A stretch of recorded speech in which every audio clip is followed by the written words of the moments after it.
Hi, എല്ലാവർക്കും Mallu serial റിവ്യൂയിലേക്ക് സ്വാഗതം. അപ്പം നമുക്കിന്നും മംഗല്യം തന്തുനാനേന എന്ന സീരിയലിൻ്റെ മറ്റൊരു ഭാഗം നോക്കാം കേട്ടോ. അതായത് നീതി ജോലിയൊക്കെ ഉപേക്ഷിച്ച് ഗൗതമിനെ ഉപേക്ഷിച്ച് പോണ ആ ഭാഗം. വസു പൈസ ഒപ്പിച്ചു കൊടുക്കാമെന്ന് പറഞ്ഞിട്ടുണ്ടല്ലോ. അപ്പോൾ എത്രയും പെട്ടെന്ന് നിധിയോട് ഇറങ്ങാനായിട്ട് പറയുന്നുണ്ട്. അപ്പോൾ ഗൗതം എന്തായാലും രാജശേഖരനെ കാണാൻ പോകുന്നുണ്ട്. അപ്പോൾ അദ്ദേഹത്തോട് പറഞ്ഞ് ചട്ടം കെട്ടിയിട്ട് പൈസയൊക്കെ റെഡിയാക്കി വെച്ചിട്ടുണ്ട്. അപ്പോൾ നമ്മുടെ വസു പറയുന്നുണ്ട് കേട്ടോ അദ്ദേഹത്തിൻ്റെ അടുത്ത്, ഗൗതം വന്നു കഴിഞ്ഞാൽ ഇപ്പോഴത്തെ അവസ്ഥയും കാര്യങ്ങളൊന്നും പറയും. അപ്പോൾ നിങ്ങൾ പെട്ടെന്ന് അങ്ങനെ പൈസ എടുത്ത് കൊടുക്കരുത്, നിങ്ങൾ പറയേണ്ട രീതി ഞാൻ പറഞ്ഞു തരാം എന്ന് പറഞ്ഞിട്ട് പറയുന്നുണ്ട്. കെട്ടാൻ പോണ ഫ്ലാറ്റിൽ നിന്ന് ഒരു ഫ്ലാറ്റ് മതി, അതിനായിട്ട് 2 കോടി തരണേന്ന് പറഞ്ഞിട്ട് മാത്രമേ കൊടുക്കാവൂ എന്നൊക്കെ പറഞ്ഞ് റെഡിയാക്കി വെച്ചിട്ടുണ്ട് കേട്ടോ. അപ്പോൾ ഇതൊക്കെ നിർമ്മലമ്മയും മറ്റേ നിധിയും കൂടുതലായമ്മയും ഒക്കെ കേൾക്കുന്നുണ്ട്. അങ്ങനെ നിധി സമ്മതിക്കുകയാണ്. നിധി നേരെ പ്രിൻസിപ്പളിൻ്റെ അടുത്തേക്ക് പോകാൻ നിൽക്കുമ്പോൾ നിർമ്മലാൻറ്റി വന്നിട്ട് ചീത്ത പറയുന്നുണ്ട് കേട്ടോ. നീ എന്താ വസുവിൻ്റെ ചതി മനസ്സിലാക്കണം, നീ എന്താ എത്ര പൊട്ടത്തരം ചെയ്യണേന്നൊക്കെ ചോദിക്കുന്നുണ്ട്. അപ്പോൾ നിധി പറയുന്നുണ്ട്, ഇപ്പോൾ വിവേകം ഉണ്ടായിട്ട് എന്താ കാര്യം, ഗൗതമിന് ഇപ്പോൾ എനിക്ക് ചെയ്യാൻ പറ്റിയൊരു സഹായം മാത്രമേ ഉള്ളൂ. വീട് വിട്ട് ഇറങ്ങുമ്പോൾ ഗൗതമിന് ഈ ഒരൊറ്റ ആഗ്രഹം മാത്രമേ ഉണ്ടായിരുന്നുള്ളൂ, സ്വന്തം ചിലവിൽ നിന്നിട്ട് സമ്പാദിക്കുക എന്നുള്ളത്. അപ്പോൾ അതിനെ ഇപ്പോൾ ഈ 2 കോടി അത്യാവശ്യമാണ്. എന്നെക്കൊണ്ട് വേറെ ഗൗതമിന് ഇപ്പോൾ അങ്ങനെ വേറെ വഴിയൊന്നും ഇല്ല, എന്നെ കൊണ്ട് സഹായിക്കാൻ പറ്റില്ല. അപ്പോൾ അതുകൊണ്ട് തന്നെ തടയരുതെന്ന് പറഞ്ഞിട്ട് പ്രിൻസിപ്പളിൻ്റെ അടുത്തേക്ക് പോകാൻ കേട്ടോ. അപ്പോൾ പ്രിൻസിപ്പൾ നിധിനെ കാണുമ്പോൾ പറയുന്നുണ്ട്, ഞാൻ നിധിയെ കാത്തിരിക്കുകയായിരുന്നു, നമ്മൾ പറഞ്ഞ പോലെ ഞാൻ പറഞ്ഞിട്ടുണ്ടായിരുന്നില്ലേ അടുത്ത മാസം ആ ടീച്ചർ അടുത്ത മാസം റിട്ടയർ ആവുമല്ല, കന്യാകുമാരിക്ക് വേറെ എവിടേക്ക് പോവാണ്. അപ്പോൾ അത് കൺഫേം ആയിട്ടുണ്ട്. അത് പറയാൻ വേണ്ടി നിധി വിളിക്കാതിരിക്കുകയായിരുന്നു. അപ്പോൾ നീ ഈ ഒരു മാസം കൂടി നീ ചെയ്താൽ മതി ഈ ആയ ജോലി എന്ന് പറയുന്നുണ്ട് കേട്ടോ.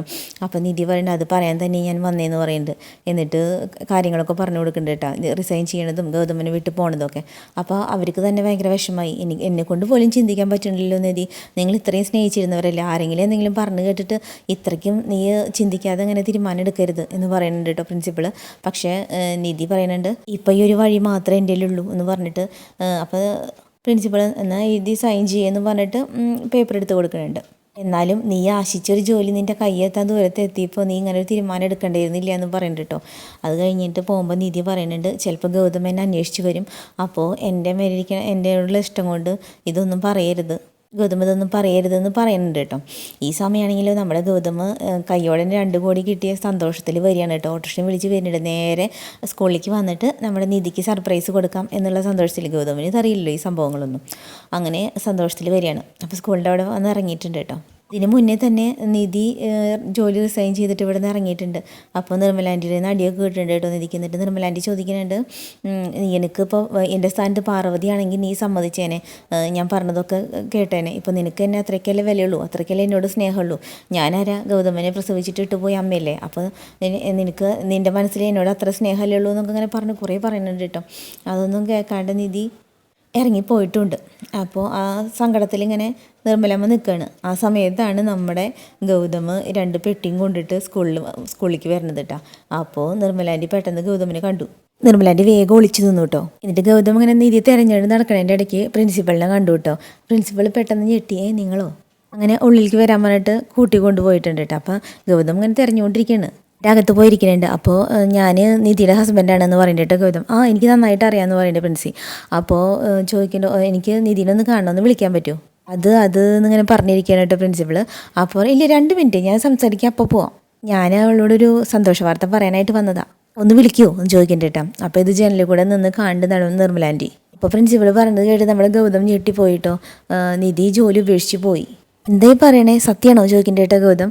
അപ്പോൾ പ്രിൻസിപ്പൾ പറയും, ശരിയാണ്, ഇത് കുറച്ച് മുന്നെയാണ് ജോലി റിസൈൻ ലെറ്റർ തന്നിട്ട് പോയത്. അപ്പോൾ ഗൗതം പറയണേ, ഇത് ഭയങ്കര അത്ഭുതമായല്ലോ, എന്നോട് കൂടി ഒരു വാക്ക് പറഞ്ഞില്ല, അല്ല എന്നോട് അങ്ങനെ സംസാരിക്കാതെ അവളൊന്നും അങ്ങനെ പെട്ടെന്ന് ചെയ്യാറില്ല, എന്ന് ഇത് ഒരു വാക്ക് പോലെ എന്നോട് പറഞ്ഞില്ലല്ലോ, വിശ്വസിക്കാൻ പറ്റണില്ല എന്ന് പറഞ്ഞിട്ട് ഇങ്ങനെ ഗൗതം ഇരിക്കുകയാണ് കേട്ടോ. നിർമ്മലാൻറ്റി അവിടെ നിന്നിട്ട് ഇങ്ങനെ വിഷമിച്ചിട്ട് മനസ്സിൽ പറയുന്നുണ്ട് കേട്ടോ, നിന്നെ വിട്ടു പോയി ഗൗതം നിധി, ഇത് നിന്നോട് പറയാനും എനിക്ക് പറ്റുന്ന അവസ്ഥയിലോ. അപ്പോൾ ഗൗതം പറഞ്ഞിട്ട്, അല്ല മേഡം, ഞാൻ ഈ ജോലി വിടാൻ പറഞ്ഞപ്പോൾ കൂടി അവൾ കൂട്ടാക്കിയിട്ടില്ല, ടീച്ചർ ജോലി കിട്ടുന്നവർക്ക് ഇതന്നെ ഞാൻ ചെയ്യുമെന്ന് പറഞ്ഞിട്ടിരിക്കുകയായിരുന്നു, പിന്നെന്താണോ പെട്ടെന്ന്. അപ്പം മേഡം പറയണ്ടേ, എനിക്കും അത് തന്നെയാണ്, പക്ഷേ എന്ത് ചെയ്യാനാ, ജോലി വേണ്ടാന്ന് പറഞ്ഞിട്ട് നിർബന്ധം പിടിച്ചിട്ടാണ് റിസൈൻ ചെയ്ത് പോയത്. അപ്പോൾ ഗൗതം പറഞ്ഞാൽ, എനിക്ക് വിഷമമൊന്നുമില്ല, ജോലി പോയാലും എനിക്ക് വിഷമമൊന്നുമില്ല, എൻ്റെ ബിസിനസ് സ്റ്റാർട്ട് ചെയ്യാൻ പോവാം, അപ്പോൾ അവൾ ജോലിക്കൊന്നും പോകണ്ട, എൻ്റെ കൂടെ ബിസിനസ്സിൽ സഹായിച്ചാൽ മതി, അതിന് എനിക്ക് ഭയങ്കര സന്തോഷമാണ്, എന്തായാലും ഇത്ര നാൾ നിധിക്ക് ജോലി കൊടുത്തില്ലോ, അതിന് ഭയങ്കര നന്ദി എന്നൊക്കെ പറയണ്ട കേട്ടോ. അപ്പോൾ പ്രിൻസിപ്പൾ ഇങ്ങനെ വിഷമിച്ചിരിക്കുകയാണ്. ഞാനിങ്ങി മുതൽ അവളെ നല്ല സന്തോഷമായിട്ട് ഇരുത്തിക്കോളാം. ആ, അല്ല മേഡം, ഒരു സംശയം. അവൾ എന്തെങ്കിലും ജോലി നിർത്തണേന് എന്തെങ്കിലും കാരണം പറഞ്ഞിരുന്നോ എന്ന് ചോദിക്കണ്ട കേട്ടാ. അപ്പോൾ പ്രിൻസിപ്പൾ അത് അങ്ങനെ പറഞ്ഞിട്ട് നിർത്തിയിട്ടോ. അപ്പോൾ എന്താ മേഡം, എന്താ പറയാൻ വന്നിട്ട് നിർത്തിയത്, പറയൂ. മേഡത്തിൻ്റെ മുഖം അത്ര ശരിയല്ലല്ലോ. സ്കൂളിൽ എന്തെങ്കിലും പ്രശ്നം ഉണ്ടായോ, അതുകൊണ്ടാണോ ജോലി നിർത്തിപ്പോയത്? അതൊന്നുമില്ല എന്ന് പറയുന്നുണ്ട് കേട്ടോ. അപ്പോൾ ഗൗതം ചോദിക്കണ്ട, അതോ നിധിനെ ആരെങ്കിലും എന്തെങ്കിലും പറഞ്ഞോ? അതൊന്നല്ല, ഞാനും ചോദിച്ചത് നിധിയുടെ അടുത്ത് എന്താന്ന്. അപ്പോൾ പറഞ്ഞ് പേഴ്സണൽ കാരനാന്ന് പറഞ്ഞത്. അങ്ങനെ ശരി എന്ന് പറഞ്ഞിട്ട് മേഡത്തിനോട് നന്ദി പറഞ്ഞിട്ട് നമ്മുടെ ഗൗതം ഇറങ്ങുകയാണ് കേട്ടോ. എന്നിട്ട് ഇങ്ങനെ മനസ്സിൽ പറഞ്ഞിട്ട് കേട്ടോ, നിധിക്ക് സർപ്രൈസ് കൊടുക്കാമെന്ന് വിചാരിച്ചപ്പോൾ അത് ഇവിടെ വന്ന് നടക്കില്ല, വീട്ടിലേക്ക് പോയിട്ടുണ്ടാവും, അവിടെ പോയിട്ട് കൊടുക്കാം, പോവാം എന്ന് പറഞ്ഞിട്ട് പോകുന്നുണ്ട് കേട്ടോ, പെട്ടികളോട് പറഞ്ഞിട്ട്. അങ്ങനെ ഗൗതം പുറത്തേക്ക് ഇറങ്ങിയപ്പോൾ നമ്മുടെ നിധിയുടെ കൂടെ ജോലി ചെയ്യണ മറ്റേ ആയമ്മ 2 കുട്ടികളെയും കൊണ്ട് ഇങ്ങനെ വരുന്നുണ്ട് കേട്ടോ. അപ്പോൾ ഗൗതമിനെ കണ്ടപ്പോൾ വേഗം കുട്ടികളെ ക്ലാസ്സിലേക്ക് പറഞ്ഞയച്ചിട്ട് ഗൗതമിനോട് വർത്തമാനം പറയാൻ നിൽക്കുകയാണ്. അപ്പോൾ ഗൗതം ആ വിഷമമുള്ള മുഖം കണ്ടപ്പോൾ ഗൗതം പറയുന്നുണ്ട്, ആദ്യം ഇപ്പോൾ പ്രിൻസിപ്പൾ പറഞ്ഞുള്ളൂ നിധി ജോലി ഉപേക്ഷിച്ച് പോയി എന്നുള്ളത്. ഞാനും അറിഞ്ഞില്ല, ഞാൻ നല്ലൊരു ഹാപ്പി ന്യൂസ് പറയാനായിട്ട് വന്നത്, ബിസിനസ്സിന് തുടങ്ങാനുള്ള പൈസയൊക്കെ കിട്ടിയെന്ന് പറയാൻ വന്നതായിരുന്നു. അല്ല, ഞാൻ വരുമ്പോഴേക്കും അവൾ പോയി ജോലി ഉപേക്ഷിക്കാൻ എന്തെങ്കിലും കാരണം പറഞ്ഞിരുന്നോ എന്ന് ചോദിക്കുന്നുണ്ട് കേട്ടോ. അപ്പോൾ അയമ്മ നിന്നിട്ട് അതിന് കാരണം നിങ്ങൾ തന്നെയാന്ന് പറയുന്നുണ്ട് കേട്ടോ. അപ്പോൾ ഗൗതമിനെ അറിയില്ല, ഗൗതം ശരി തന്നെ, ഞാനും ജോലി ചെയ്യേണ്ടെന്ന് ഞാൻ പറഞ്ഞത് തന്നെയായിരുന്നു, പക്ഷെ പെട്ടെന്ന് എന്താ വിട്ടേന്ന് അറിയില്ല. എന്തായാലും ഞാൻ വീട്ടിലേക്ക് പോട്ടെ, ഒരു ദിവസം വീട്ടിലേക്ക് വരണം കേട്ടോ, നിങ്ങളെക്കുറിച്ച് നിധി നന്നായി സംസാരിക്കാറുണ്ട്. അപ്പോൾ അവർ കരയാണ് കേട്ടോ. എന്നിട്ട് പറയുന്നുണ്ട്, എനിക്ക് വരണമെന്ന് ആഗ്രഹമുണ്ട്, പക്ഷെ നിധി അവിടെ ഉണ്ടാവില്ലല്ലോ എന്നിങ്ങനെ മനസ്സിൽ പറഞ്ഞിട്ട് കരയാണ്. അപ്പോൾ കരയണ കണ്ടപ്പോൾ നമ്മുടെ ഗൗതം ചോദിക്കുന്നത്, എന്തിനാ നിധി ജോലി നിർത്തിയിട്ടാണോ അമ്മ ഇത്രയും കരയണതെന്ന് ചോദിക്കുന്നുണ്ട് കേട്ടോ. അപ്പോൾ കരഞ്ഞിട്ട് അവർ പറയുന്നുണ്ട്, അല്ല നിധി ജോലി നിർത്തിയാനല്ല, നിങ്ങളെ വിട്ട് പോയ കാരണമാണ് ഞാൻ കരഞ്ഞത്. എന്താ പറഞ്ഞേ, എന്നെ വിട്ടിട്ടോ, എനിക്ക് ഒന്നും മനസ്സിലായില്ല എന്ന് പറഞ്ഞിട്ട് കേട്ടോ ഗൗതം. ശരിയാ, അതന്നെ ഞാൻ പറഞ്ഞു വന്നത്, നിങ്ങളെ വിട്ട് എന്നേക്കായിട്ട് നിധി പോകുന്നു, അങ്ങനെ തീരുമാനം എടുത്തിട്ടുണ്ട്. ഇതാ പറയണേ, നീ എന്തിനാ എന്നെ വിട്ട് പരിയണം, നിങ്ങളെന്താ വരെ സ്വപ്നം കാണണോ എന്ന് ചോദിക്കുന്നുണ്ട് കേട്ടോ. അമ്മ എല്ലാ കാര്യങ്ങളും പറഞ്ഞു കൊടുക്കുന്നുണ്ട് കേട്ടോ. വസു വന്നതും സംസാരിച്ചതും എല്ലാം കേട്ടിട്ടുണ്ടല്ലോ, എല്ലാവിധ കാര്യങ്ങളും പറഞ്ഞു കൊടുക്കുന്നുണ്ട്. ആർക്കോ പറഞ്ഞത്, മറ്റേ രാജശേഖരൻ വന്നിട്ടോട് പറഞ്ഞതും പൈസ റെഡിയാക്കി വയ്ക്കുമ്പോൾ അങ്ങനെ എല്ലാവിധ കാര്യങ്ങളും പറഞ്ഞു കൊടുക്കുന്നുണ്ട്. ഗൗതം ഞെട്ടി നിൽക്കുകയാണ് കേട്ടോ. അപ്പോൾ ഗൗതമിന് ദേഷ്യം വന്നിട്ട് വയ്യ. ഗൗതം പറയുന്നുണ്ട്, എൻ്റെ നിധിക്ക് എന്നെ വിട്ട് പോയി ഇത്രയും പൈസയോ, എൻ്റെ ജീവനാണ് അവളില്ലെങ്കിൽ പിന്നെ ഞാനില്ല.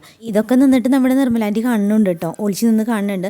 അപ്പോൾ നമ്മുടെ ഈ അയമ്മ പറയുന്നുണ്ട്, അയമ്മോട് ഗൗതം ചോദിക്കുന്നുണ്ട്, എന്ത് പണിയാണ് നിങ്ങൾ കാണിച്ചത്, നിങ്ങൾക്ക് ഒരു വാക്ക് എന്നെ ഫോൺ ചെയ്തൊന്നും പറയായിരുന്നില്ലേ, ഇങ്ങനൊരു തീരുമാനം എടുക്കുമ്പോൾ നിങ്ങൾ എന്തുകൊണ്ടാണ് അവളെ ഇന്ന് തടഞ്ഞില്ല, ഞാൻ ഒന്ന് വിളിച്ച് ഞാൻ ഓടി വന്നിരുന്നില്ലേ എന്ന് ചോദിക്കുന്നുണ്ട് കേട്ടോ.